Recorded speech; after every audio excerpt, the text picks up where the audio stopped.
And we did that in a couple of spaces for the church. And we just like, we can do this. I think we could really do this. Welcome to another great episode of Doral Homes Real Estate Talks, where people come for the information and they stay for the community. This is episode 14, and I'm your host, Betty Gonzalez. And I'm excited to introduce to you our guest today, Dariceli Kunhardt. She's a God-fearing wife, mother, and accomplished general contractor with a passion for design and decor.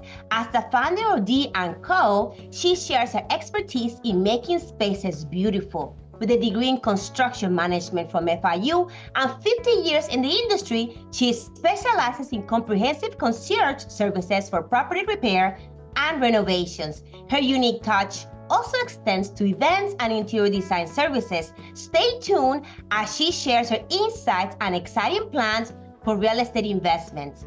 Welcome, Dariceli, to Doral Homes Real Estate Talks. It's a pleasure to have you here this morning. Good morning. Good morning. Thank you, Betty, for having me. No, thank you for coming. Hey, you guys, this is live, so sometimes we get nervous, and Dariceli had a little bit of hesitation, but I was like, no, your story is important in the real estate field. As a construction, as a woman, as a Dominican like myself right here in South Florida, I just feel the need to bring you up to share your story.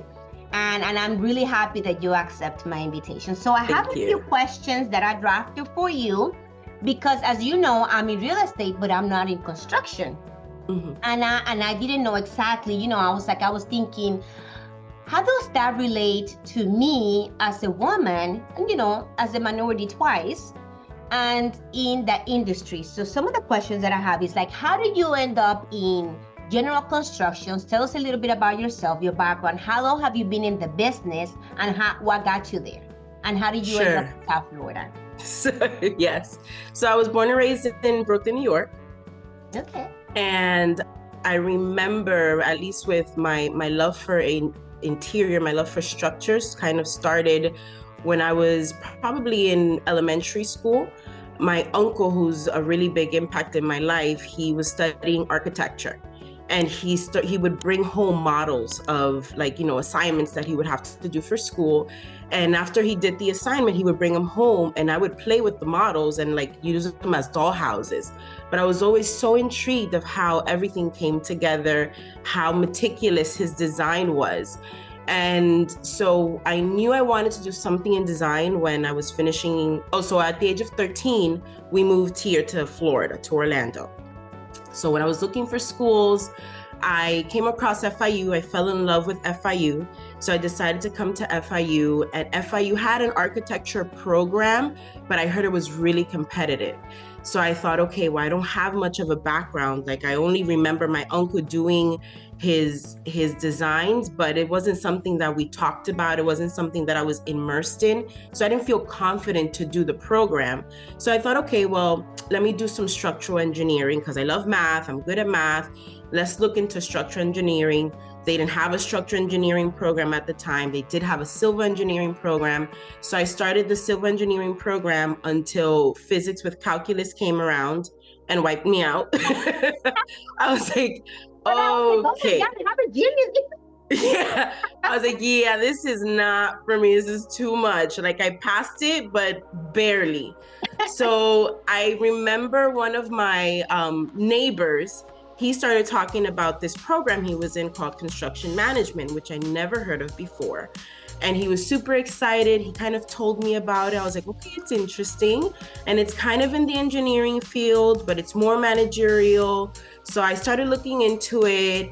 And I actually did an aptitude test at FIU where they test you to see what your personality and your traits are better fit for. And that was one of the careers that came up.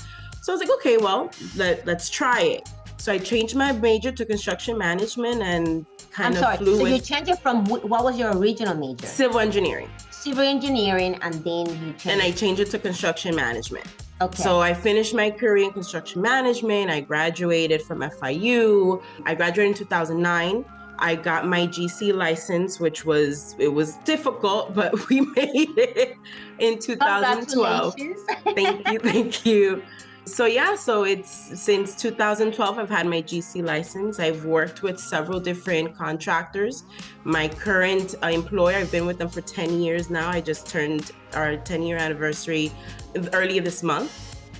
And we specialize in providing a lot of facility maintenance and kind of a concierge service for our clients. They come to us, they tell us, look, we want to renovate, or we have these equipment that we need to take care of, and we kind of make programs specialized for them where we provide our expertise and take into consideration their budget, and we help them maintain their properties, maintain their equipment, and that's kind of what we've been focusing on for the past couple of years. No, that sounds really interesting, but you know how you're talking to me about this, and you could probably assume that I know everything you just said, right? Which I have an idea, but what I wanna know more is like, what is the scope of the work? How long, like when you start working with a specific client within the industry that you're in, like you have a specific employer, right? But then in that you accept clients as well. So Correct. How long would you stay, and what would you say the scope of work would be? Like, you know. So the scope of work of where I currently work, my current employer, is we pride ourselves in being a one-stop shop. So you tell me, hey, I need my AC repair. Not a problem. We have a long list of partners nationwide that we've already partnered with. We have contracted pricing with. So we bring them on board to take care of your AC. Oh, we want to renovate this room and make this office bigger. There's some areas in the nation that we have our own techs, that we have our own employers, and especially when it comes to renovating that doesn't need a specialized license for, we go ahead and we provide those services where we renovate their spaces. And where would you come in, Dariceli? Would you be part of the people that go there and look at the project? Correct. Or manage the project? Could you just paint me a picture, because I have no idea how you will come in, like how does that tie in what you actually do and what the whole thing is? Just like walk me through it. I kind of see it, but I don't really see it. Sure.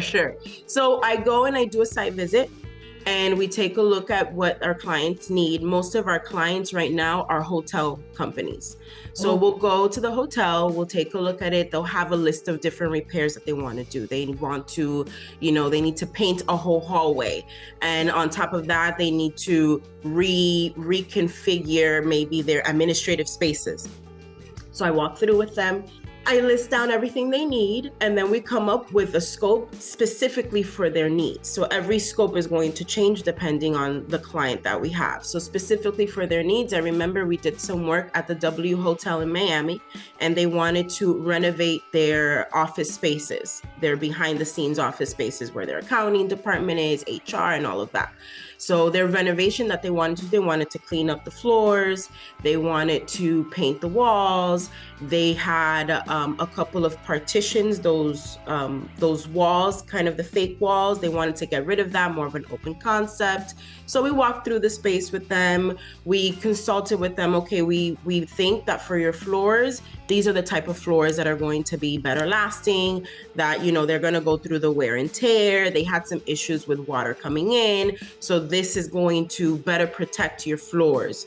I remember we looked for a special waterproofing adhesive for the floors that they wanted to, so that the floors wouldn't come up, because their issues, since they're so close to the beach, they would have water come in. After a couple of those episodes, the tiles that they had would pop off. So we looked for this special adhesive that was a waterproofing agent, and it was a really good adhesive that even though they would have water come in, it wouldn't allow the tiles to pop off. So we did that application for them. We moved them temporarily out. We painted, we put the partitions that they wanted to keep, we removed the ones that they didn't want to keep, and everything is turnkey. You let us go in, we do what we need to do. When you come in, it's just to use the space. That's what we like to provide, is kind of that complete service. How long would, for example, that specific one, I know different clients, different, how long would you say that would, from the beginning to end, will take? That one took about a month I would say between 4 and 6 weeks, because we were working with the people that were still working there. So we had to do it in phases. We closed off one phase, moved them out. We worked on that side for about 3 or 4 days, moved everything back in, let them settle in, and then we had to do it in chunks because there was no other place for them to go. It was a whole department that we had to relocate. They didn't close that hotel, right? Correct. You had to function. Wow. This is thank you so much, because when you gave us the broad thing that you do, okay, it's broad, but when you walk us like step by step, I could envision it. I could picture exactly what it is that you do and how you solve the problem that they have and give different choices and solutions. This is so interesting. I just love construction. I love renovation. That's why I became a real estate agent, by the way, because I wanted to be an investor. Because I wanted to buy my properties, fix them up, and rent them out. Yes. I do have some properties. I just haven't done the fix and flip and, Yes.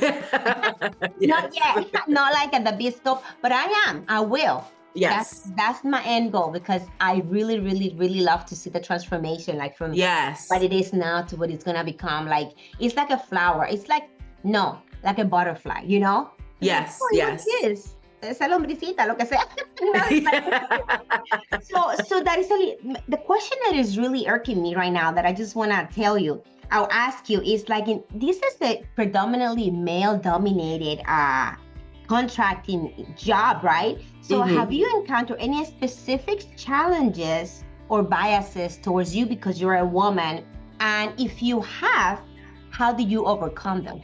I've been blessed that I can't say there've been a lot of instances. I remember when I first started working at my current job, I was the youngest in the staff and also female. And we had a couple of guys, a couple of craftsmen that worked in the company. And I felt a little bit of hesitation of them doing the task that I was asking them.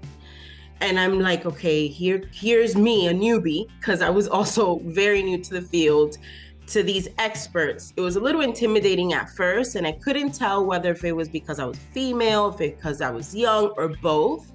But my thought process has always been, if I lead with respect, I get respect back.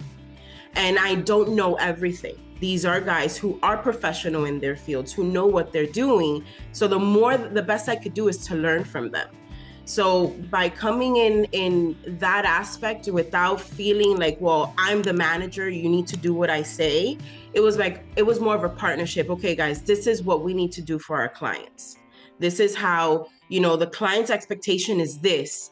And, they're not happy. What can we do to make it happen? More of a partnership. I think that took a lot of the edge off of where they said, okay, she's not coming, to be authoritative. She's, we're working together, because at the end of the day, that's exactly what it is. You're working with different trades to get the end goal for your client done. And for me, it was more important that the work got done correctly than whether they did what I said or not. And I think that's what changes the dynamic.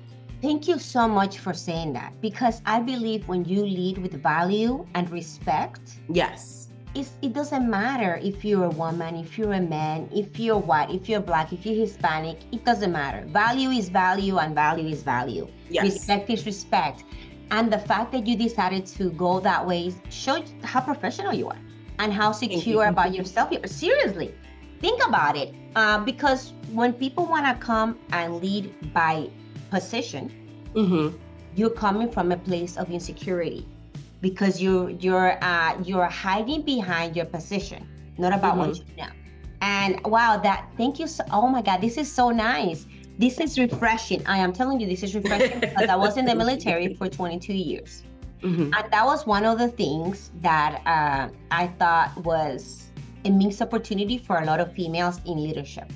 Yes. Because yes, it is a male dominant field. In the military, although we do have a lot of females, we're still a very minority. And in some MOSs or jobs or some fields, some of us are not even on those. For example, I was, one of my units that it was a field artillery. And I was the only woman in the whole company.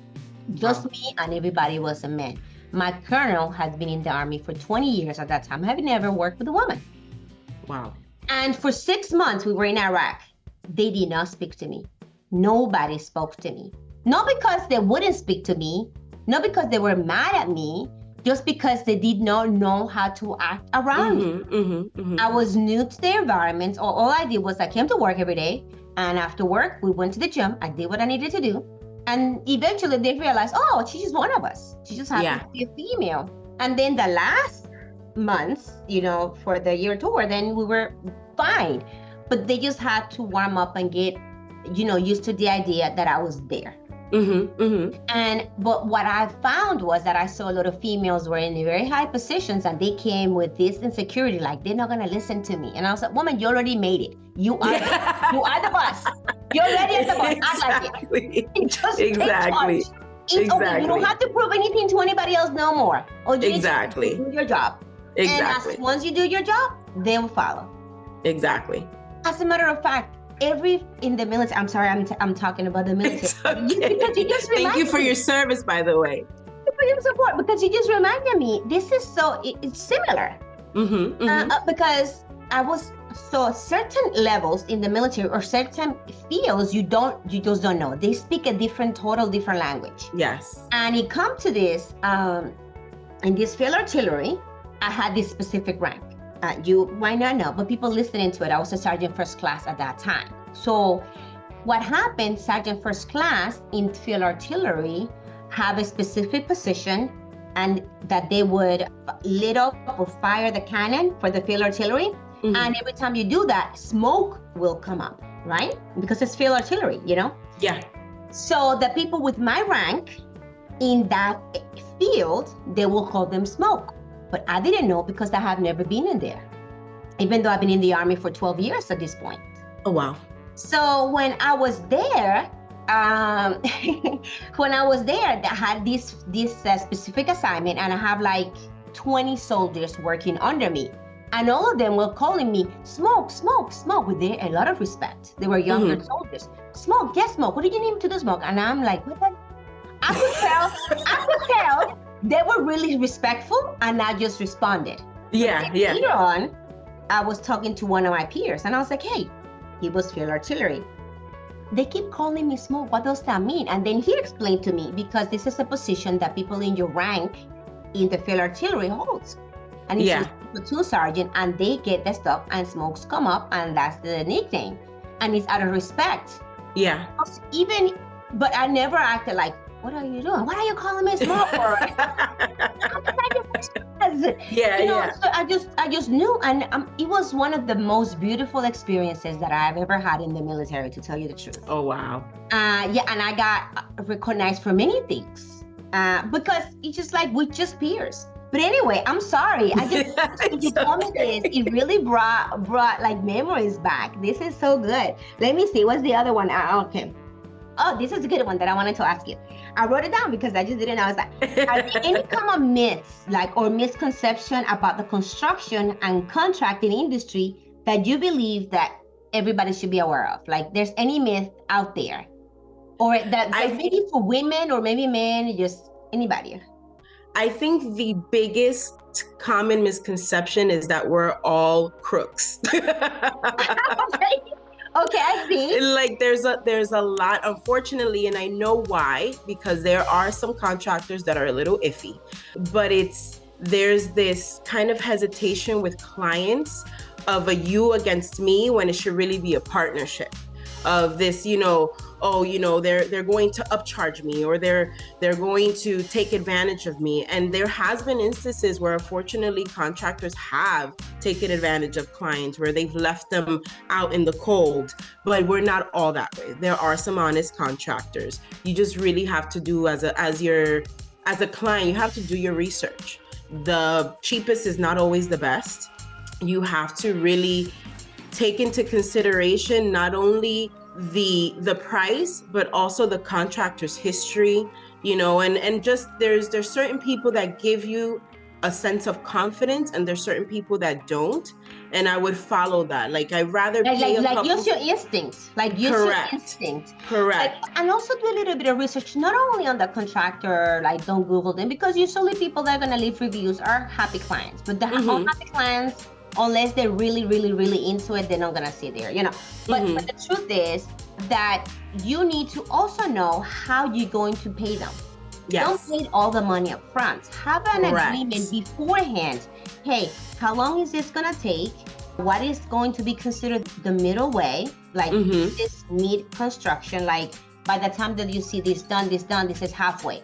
I'm going to give you this much at the beginning. I'm going to give you this much at the quarter of the process, this much at the middle, and then this much at the end. At the end. And if this is not only when I see this, then I'm going to give you this. Because if you're not producing, I'm not paying you. Correct. And I think the biggest mistake is that people go in there blind and also this is how much I need, and they just pay them all, and then they're off to the races. Correct. And unfortunately, there's a lot of people out there who say they're contractors but don't have a license. So there's nothing, the process of getting your license, it's not an easy process, and it's on purpose, because as you go to get your license and you go through that process, they make it painful, so to speak, so that you don't want to lose your license. You don't want to compromise what you have. So it's a different outlook that you have on making sure your client is satisfied when you have a license and you have something to lose, than when you hire someone who says they're a contractor, they have no license, they have nothing to lose. They could just leave and not come back. Dariceli, how would you tell the listeners or the viewers right now, how could they make sure that this particular contractor has an active license? There's checks. You could go to the DVPR, like anyone in any industry who has a license or who needs to have a license to practice, they're going to be registered at the DVPR. So look at the person's name or their company name, and you should be able to check, okay, yeah, this is their license. We're supposed to, if we have any business cards, our license is supposed to be on the business card. So look up that license, make sure there's nothing fraudulent with the license, that it checks out the company's name, checks out to that license number. And again, just do your due diligence. There's reviews, but there's also that, like you said, that intuition. If you don't feel comfortable with that person, if there's something, if what they're telling you doesn't add up to what they're doing, there's areas of concern, but we're not all dishonest. Especially those who have a license, they have something of value that they don't want to lose by not doing the right thing. So I would definitely recommend. Good what you said about the license. It's the same thing for us, by the way. Real estate, you have to have a license. It is also in the same DVPR. But I just wanted to make sure that they know that there's a way. It is a public information out there. Correct. It is public should know and be aware who they're hiring to come and do, because usually there's thousands of dollars, involved. Yes. Not only the money, but also the time that the inconvenience and the headache, the stress levels. It's a lot. And on top of that, you're not going to have the product or the money. Everything is Exactly. No, that knocks people out, especially if you are doing something like a flip and you're a new person. Yeah. And I know that it's silly that you have a meeting today, but I don't want to end up I feel like I wrote 1,000 questions. Yeah. But I know I want you to come back, by the way. I want Thank you. I'm going to call you again. But I don't want us to end up this conversation without you telling us about D&Co, because you know about the general contractor, you do this job, but your true passion is what you're about to tell me now. So yes. So D&Co started, I guess, like a hobby. I love design. I love interior design. And I kind of needed an outlet. And I wanted to not only just keep it in my house or, in my mother's house that we would do renovations, and family members' house. I wanted to be able to share my services. So I started D&Co, I would say about 3-4 years ago. And we started, the Instagram page. We do have a YouTube page. What is D&Co, by the way? So people D&Co is D&Co. It's our company. It's an interior design and event design company where we provide services to help renovate your space. Our motto is making all things beautiful. There should be no reason why your space should not be beautiful, and it shouldn't and not reflect who you are. And I truly believe that in a beautiful space you thrive. If you're happy in the place that you're in and your surroundings is orderly, it's aesthetic, you're going to be more productive.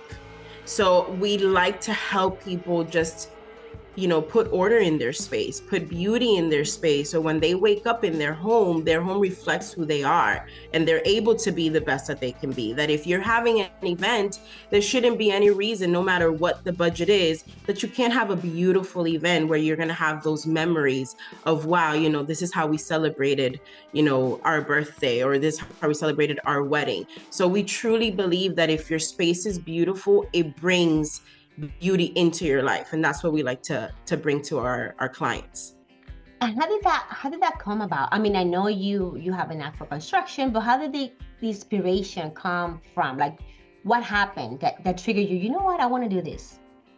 Well, I think it was just a combination of things. It's something that since little I loved. I remember, living in my parents' place. When I finally had my own room, I wanted to decorate my room. And a lot of that comes from my mom. My mom loves to decorate the house, and she'll change the curtains every season. And, she'll put different things on the walls, and she's always making sure that the house felt like a home for us. So I remember wanting to make my space, my room, feel like me. And I was really into the beach at that time. So I remember telling my mom, I want to paint the room like the beach. And she did not understand what I meant with that. And I was like, look, I kind of drew it out, and she still didn't get it. But she gave me the ability of doing it. She was like, well, let's go get the paint. So we went to buy the paint, and I remember tarping off my room, and I painted the bottom part blue for the ocean. Midway through was yellow for the sand, and then blue with clouds was the ceiling on top. And then I remember painting 2 palm trees and putting my bed in the middle of 2 palm trees. So I wanted to feel like my bed was a hammock. So, and she allowed me to do that. And that's kind of what started it. It was, okay, I have a vision of what the space could look like. What do I have to do to get it there? And, a bunch of DIYs later, and starting from a very humble budget to, once I had my home, being able to spend a little more and think more of long-term, not just, a trend. And, my taste started evolving, my just skills started getting better and better. And it's just something that I was like, maybe I could do this not just for me. Maybe this is something that other people would like or other people would use. And I remember at my old church, I started helping out. I was like, okay, I was in the women's ministry, but I felt there was decoration lacking at the church. I'm like, this. you were like Christian. You were like, just like, we could feel better here. Yes. I'm like, we could do a little better. And they trusted me. And my sister, who's always been my right-hand person, she was like, oh, what are we going to do now? I'm like, I think we should renovate the youth room. And, I came up to the pastors with the idea, and they loved it. And we just went to it. We had a budget, a very humble budget, and we stretched it out as much as we could. And we would come in at night, and they would come in the morning, and it was done. And we did that in a couple of spaces for the church. And we just like, we could do this. I think we could really do this. And that's when we decided to open the company. That is so good. I mean, I love having this conversation with you. I'm so happy. I'm pretty sure people are getting a lot out of this. But I also know that you have more ambitions than this, that you want to have your own like investments and probably. Correct. So you're going to continue to evolve. So how does that look like? How does that future of, D&Co, or probably just Dariceli Kunhardt, how does that look like a year from now, 5 years from now? Well, we're working. My husband is also in construction, which his story is very interesting too, because he's not originally in construction. He started in aviation, and he decided to make a change to construction about, I think it was 2 years ago. and he's loved it. He's fell in love with the industry. So we really do want to be able to kind of package all of our talents into one. And the future for D&Co is for us to be able to start developing, to buy the land, to build the structure, to decorate it inside the way that we feel would be best for the region in an affordable manner, and just selling the product, selling the actual turnkey product that you walk into the home and you just have to live in it. And that's kind of what. You actually want a furniture and everything? Yeah, absolutely. Oh, so that is so cool. Have you seen the HGTV show says Bind the Block? Yes, one of my favorites. Yes. I just love it. My fingers. I was like, what's the last one? Oh my God, let's do it on HGTV. I'll be your agent. Yes, absolutely. Yeah, because you walk into these model homes and you're like, can I just live here? You don't want to do anything to it. And then when you get the home, it's bare. It's just the walls. It's like, well, what happened to everything else? So we really want it to be just the entire package. Like, you just have to go in and live in it and enjoy it for years to come. So that's what the future holds for us. Hey guys, you heard it here first. You heard it here first. So just come in. Yes. I'm looking forward to that. And you know what we should do as you going through, okay, I'm doing this now, Betty, this is what we've done. We could come in the program and see the development, and if you want, it's like, I bought this land, we're gonna do this. We can do this together. Yes, stay tuned. Stay tuned. This has been such a breath of fresh air. It's a different perspective, especially coming from a woman, a Dominican here from New York. And for us to connect like this, it's been a blessing. Thank you so much. Thank you so much. Where your company grows and where it goes. I'm gonna be right here watching. Thank you. We'll probably will partner together. Yes. Yes. Hey, thank you. So how can people find you? So D&Co on Instagram. That's our handle. They can find us there. I will do better, guys, in putting more content. I get so involved in doing that I forget to turn on the camera. So my goal for this year is to make sure the camera's on as I'm doing, so I can share more of the projects we have. And we also have a D&Co handle on YouTube. And yeah, we're gonna be uploading content and bringing in 2024 in a big way. Oh, yeah, let's push it. Let's bring it in. Let's speak it out. Yes. Well, you guys heard it. Thank you for connecting. Thank you for coming today. Thank you so much for inviting me. Yes. Guys, if you have any questions, drop it out in the comments, and probably you can answer in the future or when she come next. If you have any questions, have it there, and then we can answer it live or when we come out next week. Again, guys, thank you for tuning in. See you again next Thursday at 9 o'clock. And remember, this will be uploaded on YouTube next week. Take care and see you next week. Bye. Bye.